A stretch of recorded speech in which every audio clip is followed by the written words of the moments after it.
So Call of Duty Modern Warfare 4's DMZ is set to release on the 23rd of October 2026. And those of you that didn't play the original DMZ, it's a full third-person mode alongside the campaign and multiplayer.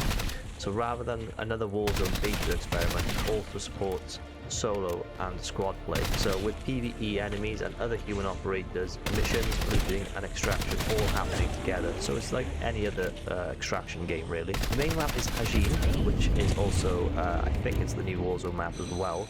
It's a huge exclusion zone around the Korean peninsula, following the events of Modern Warfare 4's campaign. Now obviously we don't know too much about the campaign. I imagine it will probably follow the events of, I assume, maybe a nuke or maybe some sort of gas. In this map, we have the main city itself, military base, a prison, irradiated reactor areas and other regions, so there will be gas. There'll also be dynamic weather, which we've not really had in a Call of Duty before, I don't think, not even in a Warzone. So we've got fog, rain, and I think they're going to be adding snow as well, which they've said in a recent interview. So we've got persistent progression here as well. So you have the FOB, which is a forward operating base, and that would be like between matches. We don't know if it's going to be like a World at War or World War II, sort of everyone together kind of thing, or if it's just going to be a menu. So this will contain your stash, wallet, firing range, gunsmith, weapon vendor, mission tracking, bounty board, and crafting facilities. So this will then expand your progression basically. So you get individual active duty operators. So if you played the original DMZ, so you start off with 3 operators that you can choose from, and you can keep them all there and you can stash them up all together. So each operator has their own persistent backpack, loadout and trait tree. You can specialize characters for PvP, scavenging, infiltration, recovery and other roles. So if you level up your character, you get more and more traits, and if that character dies, you can then pay to go in and revive that person. But obviously if you die going in to get your other operator, you will lose that person as well. There's a deeper looting mechanic and crafting in this also. So resources have logical locations. So if you needed like some sort of medicine, you'd go to the hospital. If you needed some sort of tactical gear, you'd go to the police station, and so on and so forth. Extracted materials need an upgradable 3D printer that makes backpacks, ammo carriers, NVGs, consumables, kill streak type support and other gear. Weapons are more extraction shooter like, so scavenged guns. So scavenged guns can have damaged optics, broken attachments or improvised parts. Better weapons and attachments cost cash, and DMZ's gunsmith lets you modify what you've recovered. Weapon progression also carries between multiplayer and DMZ. So instead of every deployment being a static contract checklist, matches generate multi-stage events such as like rescue missions, assaults, securing weapons programs and other objectives. There are also smaller side ops and unrestricted free roaming. You've also got more aggressive PvE. Cause enough trouble in Hajin, it will respond with tougher forces, including armoured units, helicopters, drone swarms, juggernauts, tanks, and elite teams actively sent after you. PvP also has consequences. Killing players increases your notoriety and can put a bounty on you. There are bounty hunters, extractable dog tag, and leaderboard for notorious killers and hunters. So apparently Infinity Ward has finally decided that the squad wiping everyone and exfil should become an actual mechanic. So I've just done some research on the what's now called an MIA system, and all it says here is if an operator is lost during a failed deployment, you can spend in-game cash back at your forward operating base to send a recovery team rather than permanently throwing away all that character progression. You still lose meaningful gear and resources when things go badly, but XP and longer term progression continue. So say if you've unlocked this guy and you've got them to max level and they die, you can still get them back and keep progressing, which I think is really, really good, especially for a Call of Duty title. However, there is something important here which I've just read up as well, is that this version of DMZ is tied to the premium Modern Warfare game rather than being released as the free Warzone DMZ. So go back to what we were talking about earlier with story missions within DMZ. They aren't separate little co-op instances. You can be halfway through a narrative mission inside a particular Hajin POI, while other real squads are roaming the same server doing completely different things. So your carefully planned CIA operation can presumably be interrupted by 3 lunatics screaming through proximity chat, which I low-key, I'm excited. Going back to contract and dynamic operations, this isn't just another fancy word. They're generated multi-stage objectives that can escalate into major events affecting activity across the wider map. So the confirmed examples that we've got so far are securing abandoned weapons programs, rescuing targets, assaulting hostile forces and recovering critical assets. Now we don't know if these critical assets are loot that you can take home or if they're just rare loot that you can get, but there are also side ops including repairing special trucks, recovering lost supply drops, climbing damaged radio towers and even taking over a derelict casino and attempting to break into its vault. There's an eastern fallout zone where you'll need radiation protection to reach unique loot as well. So you have to prepare for what you want to do when you load into each game. So, solo players.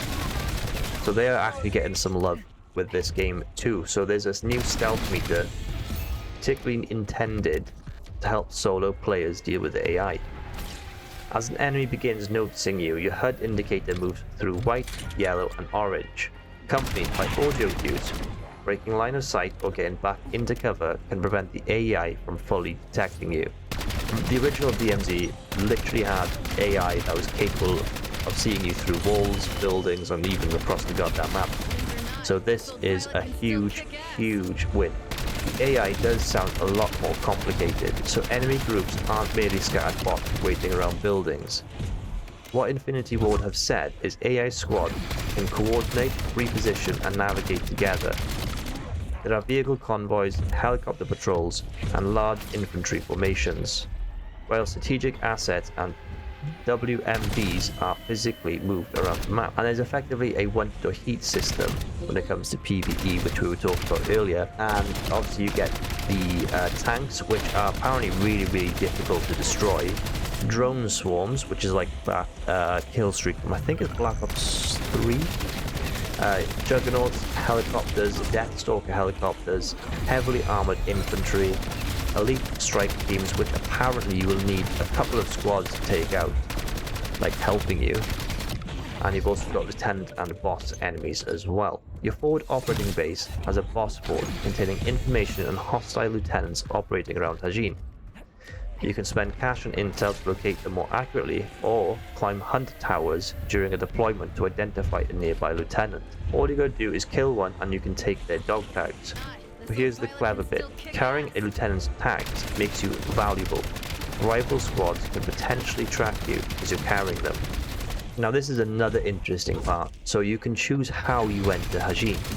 So Infinity Ward has actually confirmed a paid infill system. The confirmed options include entering quietly on foot, arriving by helicopter or large aircraft, and even having a vehicle deployed with you. The official description doesn't indicate that paid infill means real money. DMZ's economy is built around in-game cash, so this appears to be another strategic thing to spend your accumulated DMZ money on, rather than microtransactions. Now we all know what it's like to be completely broke on DMZ, so now it's not going to completely screw you over. There's also a free loadout containing basic combat equipment, meaning getting wiped repeatedly shouldn't leave you literally incapable of redeploying. Now I think that's a very sensible compromise. Extraction shooters need consequences, but making somebody spend Tuesday evening, for example, recovering from a disastrous Sunday isn't exactly peak entertainment, and most people don't really have the time for that either. The weapon progression is also incredibly deep, so initially you apparently can't simply buy everything you want. You'll rely heavily on weapons scavenged inside Hajin. By completing mission orders and successfully extracting weapon manuals, you'll gradually unlock the ability to purchase guns directly from your FOB. So for example, you can get 5 normal attachments plus 1 Apex attachment can be fitted through your FOB gunsmith. While Infinity Ward has confirmed that 8 attachment weapon can actually be found inside of Hajin. Weapon XP and progression also carry between multiplayer and DMZ, which we discussed earlier. Scavenged weapons aren't necessarily pristine. Guns can have broken attachments, damaged optics, unstable components, and improvised repairs that affect their appearance and handling. Bosses can carry unique and customized variants also. Going back to the loot now, I don't know if you guys have played it, but DMZ, you would often run around the map and you'd need, I don't know, toothpaste or a toaster or whatever.